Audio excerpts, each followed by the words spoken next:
Don't miss Clownfish Studios' latest crowdfunder, Crimson Wren Volume 1 on Kickstarter and Indiegogo. Thaddeus Wendell's greatest treasure is out there, and it's up to young mage Crimson Wren and the crew of a rundown airship called the True North to find it. But will they find it in time? Crimson Wren of the True North is a race against the clock filled with action, adventure, comedy, and heart. This is a brand new manga-style graphic novel from Clownfish Studios. Go to crimsonwren.com or check it out on Indiegogo and Kickstarter. It ends on November 18th. That's November 18th. And now on with the video. Hey guys, welcome back to Clownfish TV. This is Neon. I am here with Geeky Sparkles. Hello. And it is time for another daily dose of Dismal Disney. It is dismal indeed for Disney. They're going to be cutting all kinds of costs, laying people off, cutting back on their content spend. Now, we did a video talking about their Q4 earnings results, and they missed the mark. And a lot of the reason why they missed the mark was they spent a lot on content. Disney wrapped it up for 2022, and even when things are good, they always lay people off. Yeah, that's true. They restructure after the fiscal year, and this is, Bob Chapek we're talking about, so they're going to really double, triple down on it. Well, it sounds like if you read the memo, which is more like a manifesto, and you watch listen in on the investor call, it seems like they were planning this for a while, and now you're seeing how they danced around those questions even more. Yeah, because people knew what was going to happen. As soon as he said, hey, we missed, like I said, when Disney does well, they still restructure and lay off. We missed, but I'll lay off everybody else while I keep my job. That's exactly Even though it. I'm the one that should have the answer for it. That's exactly it. Maybe Christine McCarthy is looking a little too fat and she shouldn't have as much to eat. Hey, Christine, we're going to give you like an $11 million salary cut, so, to trim your waistline a little bit. That's right, yeah. You're too damn fat. All right, so we're going to talk about this. Stock hit 2-year low. It is up a little bit, and there are a couple reasons for this. Probably, it did dip down to pandemic levels. It was down in like $80-some a share. And it's up now. Couple reasons. One, they're announcing that they're going to do something about the hemorrhaging money. And two, Black Panther is actually doing pretty good at the box office. Right. Let's be honest. I think those two things. People found out you're going to make cuts, and then Black Panther. Yeah, so people are like, okay, there's a way out of this, because that was one thing that Chapek was saying repeatedly is we have Black Panther and Avatar coming out, guys, just hang tight. Their unrivaled storytelling didn't save their asses from cuts. It did not. So if we haven't, I would argue that maybe the unfavorable mix wasn't the pass holders at Disneyland; it's the people in management at Disney World now, or Disney and Company now. That's maybe he's the unfavorable mix. Him and McCarthy. Maybe they're an unfavorable mix to fans and investors. Yeah, let's talk about this, because what I'm getting from this is, you think that they were cutting corners on those Disney Plus shows now? Just you wait. I mean, we were seeing, unfinished sets and stuff on Boba Fett, and everything was shot in front of it's not a green screen, whatever the it actually projects like it's actually like they're really interacting with their environment. It like projects the environment. It's actually pretty cool. It's cool, but it still looks fake. I mean, it does look fake. And I think they were using it. I was watching some of the Orville last night, and they were on a desert planet. And I'm like, yeah, they're totally using the Star Wars screen for that, because it looks like they're standing in a sandbox with this, like, all these mountains around them that were clearly projected. Anyway, let's talk about this. Before we get into it any further, please subscribe for more pop culture news, views, and rants, guys. Over almost 281,000 subs. Check us out on piratesandprincesses.net for the objective Disney and theme park news. Also clownshishtv.com for pretty much everything else. So this is coming from piratesandprincesses.net. Geeky put this article up.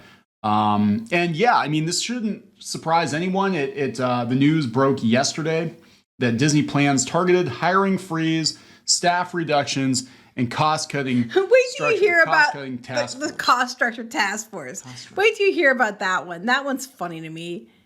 All so right. Funny. So I'm gonna let you lead this. Okay. So we're looking into the memo. So there's this giant memo, and to me that they keep saying memos. I think memos should be brief. These are like manifestos. Here, this is the whole. So we'll just read what he said, and we can talk about what he said while we're talking. Because that's what I did. I read through the memo and I wrote the article. So we'll just look at the memo. Okay. Okay. So it says, Dear leaders, as we begin fiscal 2023, I want to communicate with you directly about the cost management efforts Christine McCarthy and I referenced on this week's earnings call.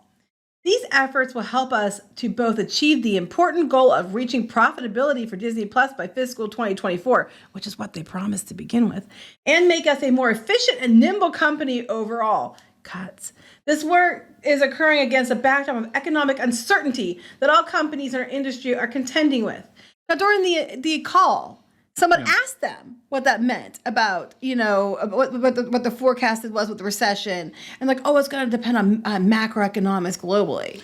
Well, he's not going to say during the earnings call like, yeah, everybody's fucked. We're just going to lay a bunch of people off. But what I think is funny is they had the earnings call on Wednesday. They said that they wouldn't answer the question. Said, oh, we'll have to look at global macroeconomics. And now they're saying they've been planning this for weeks. They knew about it and they wouldn't answer the question on the investor call. Yeah, we're going to talk because there were indications that there are some changes afoot at Disney. But just continue. We're gonna get into this a little bit more. Well, certain macroeconomic factors are out of our control. Well, that's what someone asked you about during the investor call. Meeting these goals requires all of us to continue doing our part, except for the people we fire, to manage the things we can control, most notably our costs. You all will have critical roles to play in this effort, as senior leaders, I know you will get it done. Basically, it's him and it's him talking to the senior leaders, all the people who are not going to get cut, all the people who ultimately are responsible for the decisions of where the company went, talking about who they're going to cut and how they're going to cut people underneath them when it was ultimately on them that it failed. In Japan, a lot of times if a company is failing or, the CEO, the CFO, whoever will resign. Mm-hmm. They'll fall on their sword because they failed the company. I'm just saying, because the problems with Disney began long before the macroeconomic factors were an issue. And they're talking about how they have to cut costs. And I'm like, but you keep raising it on everybody else. And maybe you're raising costs on everybody else. That's why you're missing projections. And you only went up 6% with Disney or Genie Plus. They're talking about, to be clear, I am confident in our ability to reach the targets we have set and in this management team to get us there. To help guide us on this journey, I have established a cost structure task force, wait for it, of executive officers. The executive officers are him, the CEO, Christine McCarthy, the CFO, and their general counsel, Horatio Gutierrez.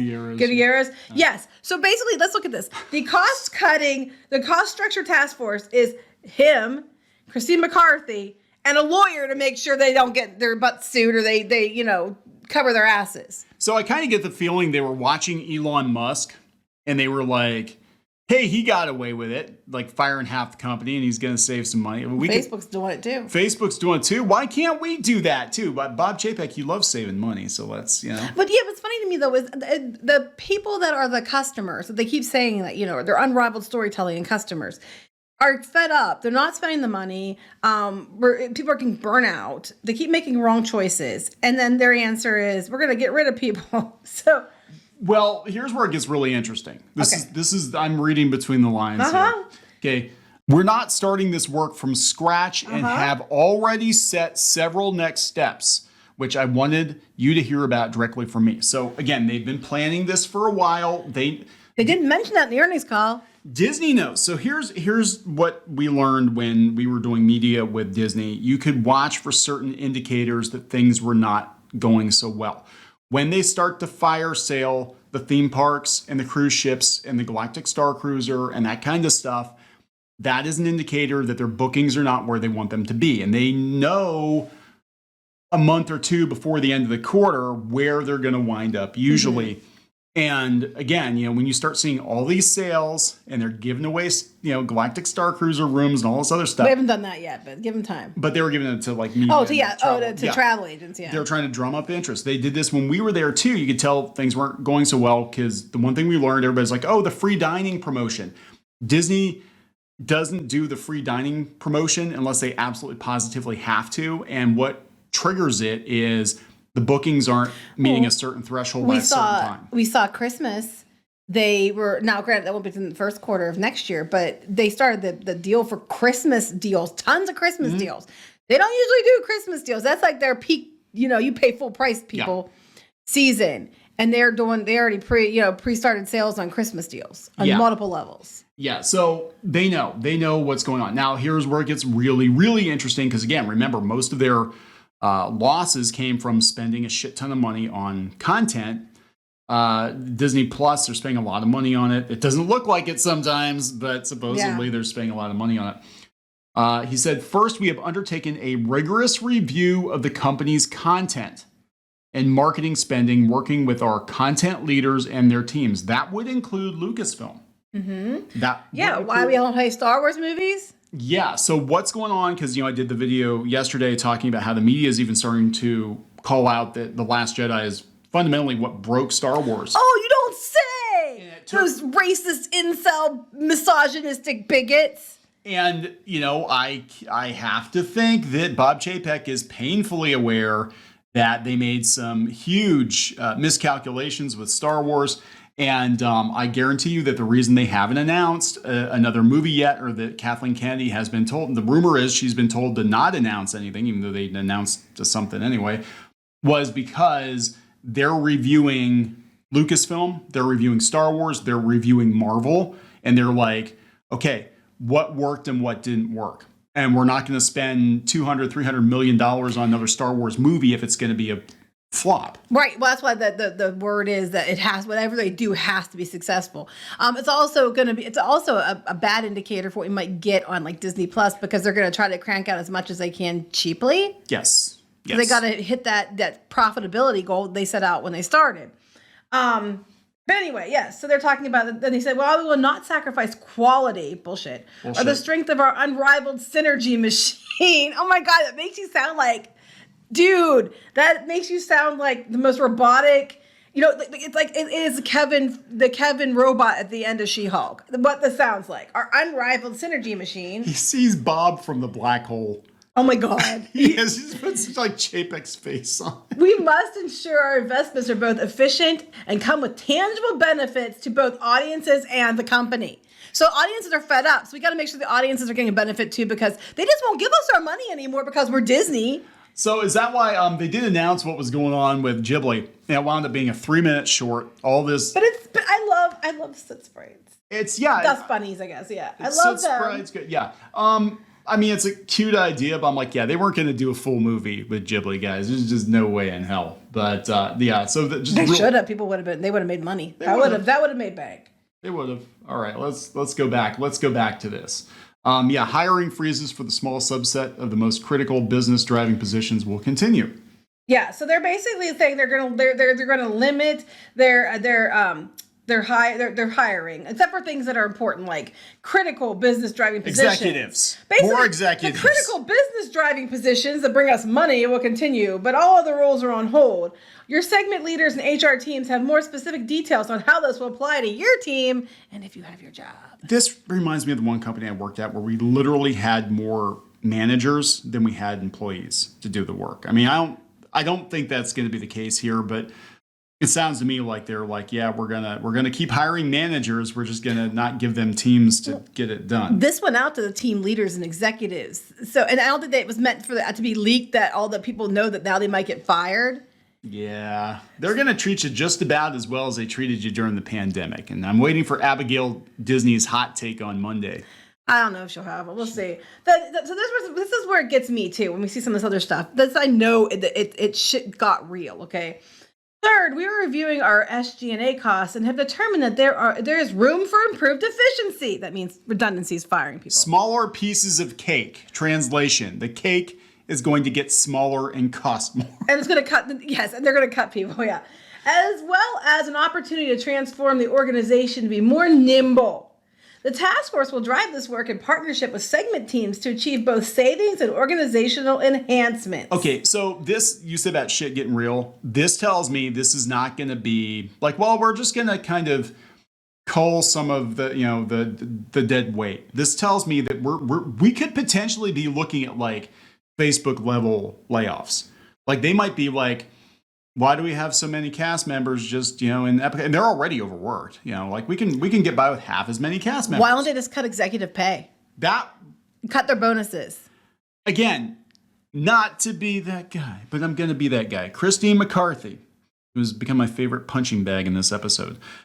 She got an $11 million, minimum $11 million bonus. I think it was up to $11 million. Or up to $11 million, something like that, during the pandemic. And that was a bonus. That was their salary. After people laid off. After people had the people that got laid off were doing their own food pantries because they couldn't afford to get food. You could run the food pantry for 10 years on that. And I thought it was absolutely disgusting. And for all the talk about family, we're all a big family here at Disney. I'm like, oh, well, now you're just employees. Now we're tossing you overboard. Yep, fuck all you guys. You're on your own. They did do a pay cut during then for executives. And then the executives, not all of them, some of them were out there they were complaining about it. Like, when do we get our money back? When do we get our full pay back? And then meanwhile, people weren't getting any pay. But how dare they get a pay cut? Again, in other countries, in Japan most notably, if the company is floundering, it's the boss's job to take responsibility for that, and I understand there are economic factors at play or whatever, but Disney is in the position they're in right now because they made some really dumb decisions leading up to this for years. I mean, this is a culmination of years of really, really bad decisions all the way around, from the content to, them getting political to all this other shit, and it's all catching up to them. Well, what else is interesting is we're heading into Walt Disney Company's 100th anniversary. And people are complaining because the celebration looks like budget cut, cheap shit. And people are mad about it. And so far, it's only like Disneyland they're doing this on, because they just finished the 50th at Disney World, so they're focusing on Disneyland for this. But the 100th anniversary stuff is not looking too spectacular. And people are like, it's the 100th anniversary, and this is what you're giving us? Well, that was like, look at Disney World's 50th anniversary, which, again, was disrupted by the pandemic. I get that. But look at that compared to Disneyland's 60th. And just a huge disparity in well, it's going to get worse for the 100th, okay? So anyway, they continue. So they said that as we work through this evaluation process, we will look at every avenue of operations and labor to find savings. And we do anticipate some staff reductions as part of this review. In the immediate term, business travel, this is what got me right here. In the immediate term, business travel should now be limited to essential trips only. In-person work sessions or off-site requiring travel will need advance approval and review from a member of your executive team. Example, directly report to the segment chairman or corporate executive officer.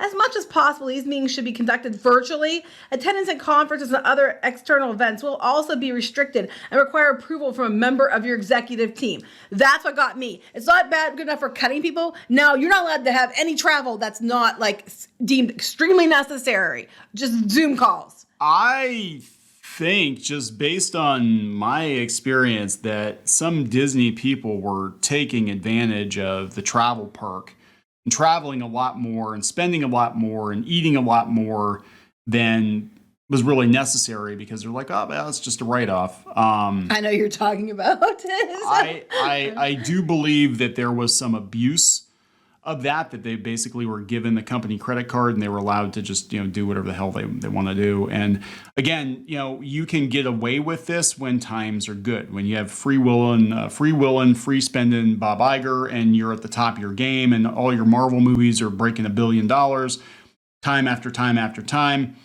You can get away with that, but we are in a different era right now, and they're going to have to be a little more judicious. But watch Mary Poppins. When they're getting to the place where they're saying you have to do it, you can go to these things virtually.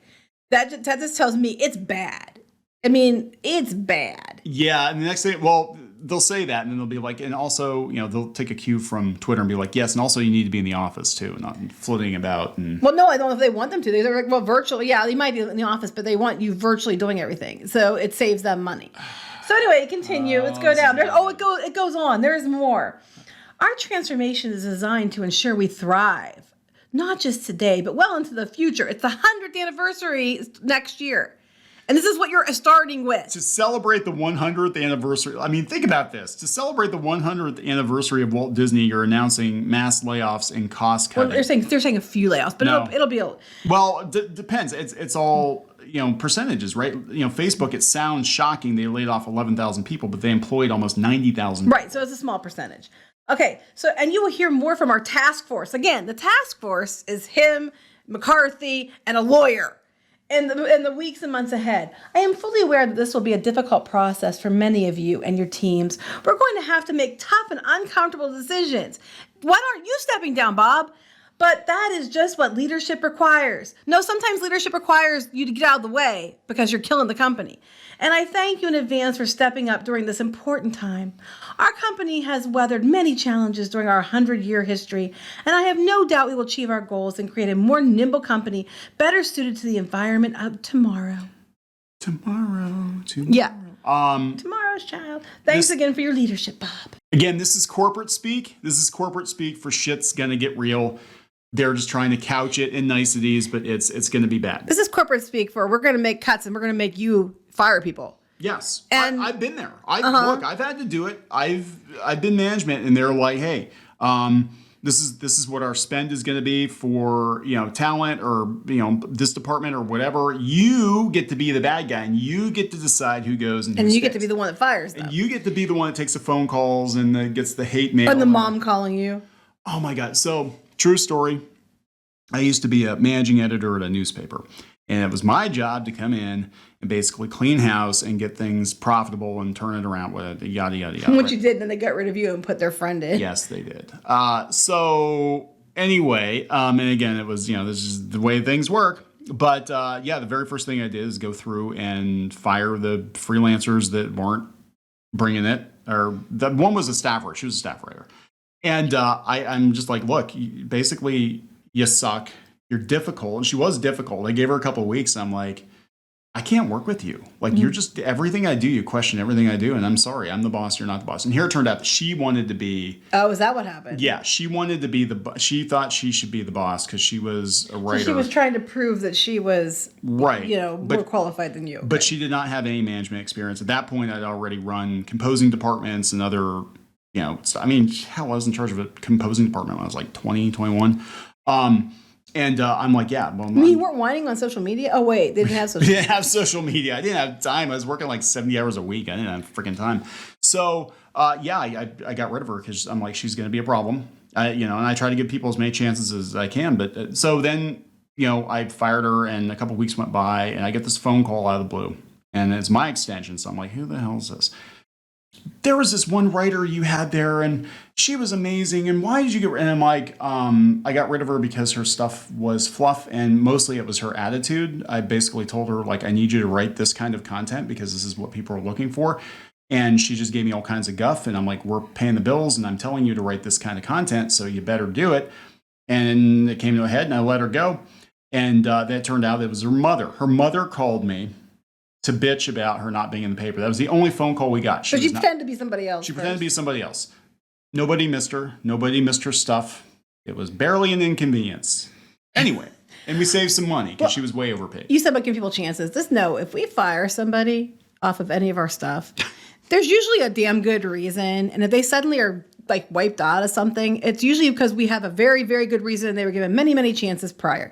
Just saying that. Because I want to make sure that makes that clear. Yeah, I don't take that lightly. I mean, in some cases, this is what, I'm concerned about just even ourselves. I mean, we're actually right now actively trying to find some more help, but the economic reality is that the ad rates, the ad revenue is drying up. Well, I think it's another thing that's going to come into play with Disney because now they're switching to their ad-supported tier. And yes, they have their Disney name, but they also are demanding ridiculous prices. And they can go to have that same spend on another platform and probably get the same or better return for less money. They're pushing people away. That's the thing. People, because of the decline of Star Wars and the drama and the politics and all that shit, people are taking the time to go find other options. Like, do I really need to watch this next Marvel thing, this next Disney thing, this next whatever, or am I fine with Tubi? People said a lot of times people said they said thought they had to see every one, and then they finally just skip one because they can't keep up, and then they're like, oh, and then I felt so liberated because I just keep skipping them because I don't need to see them, and I broke the cycle, and that's what's going on. You have too much, people cannot keep up, time wise, money wise, whatever. And people are just breaking that cycle. And, and that's what we're seeing. Well, I mean, with me, like what broke the Star Wars cycle for me was we didn't go to The Rise of Skywalker. Nope. That's the entire time I've been alive that I've been old enough to go to Star Wars movies. It's the first one I didn't go to in the theater. It's the first one we did not go to see in the theater since we've been together. And you're talking to people that like camped out for the special edition, camped out for the prequels, and we didn't go. We're like, and at first we're like, ooh, how's this going to go? I really am kind of curious. And then as the weeks and months ticked by, I'm like, Don't care. At first I was like, how long can I go without seeing the Star Wars movie? And now here we are, how many years later? I'm like, I still haven't seen The Rise of Skywalker, and I don't give a shit. I really don't. I'm like, that broke it. That broke the habit for me. And same with Marvel. We didn't go see Eternals. And it was like, I don't feel like I'm missing anything. I think that's all coming into this, why they're not having all the money, because they bank too hard and they're pushing too hard on things. Then they have the prices, like they are so out of touch for most people. When the recession coming, people can't afford it, and they just keep demanding the moon. And they keep saying, because we're Disney. I mean, I just think it was funny because in the investor call, the earnings call, they kept saying over and over, our storytelling, because the storytelling and our unmatched storytelling. We now know that investors call was a lot of Disney storytelling, because apparently while they're basically saying, oh, we're waiting to see what the global macroeconomics indicate, they've been planning this for weeks, and they knew they were going to have to do it. They knew ahead of that call they were going to have to do it, and their stock was plummeting. And they're like, they should have just said during the earnings call that they're probably going to do that, because their stock would have gone up when they said that. But Disney does have world-class storytelling, and you see it every time they open their mouths. So this is coming from Marca. Disney Plus, ESPN Plus, and Hulu are showing losses. Again, they're spending a lot on content. So now I'm kind of like, speaking of the Orville, I mentioned it earlier. I'm like, I don't know if we're going to get a season 4, because they spent a lot of money on the third season compared to... But they didn't need to. The Orville, it was so weird. I mean, this is a side tangent.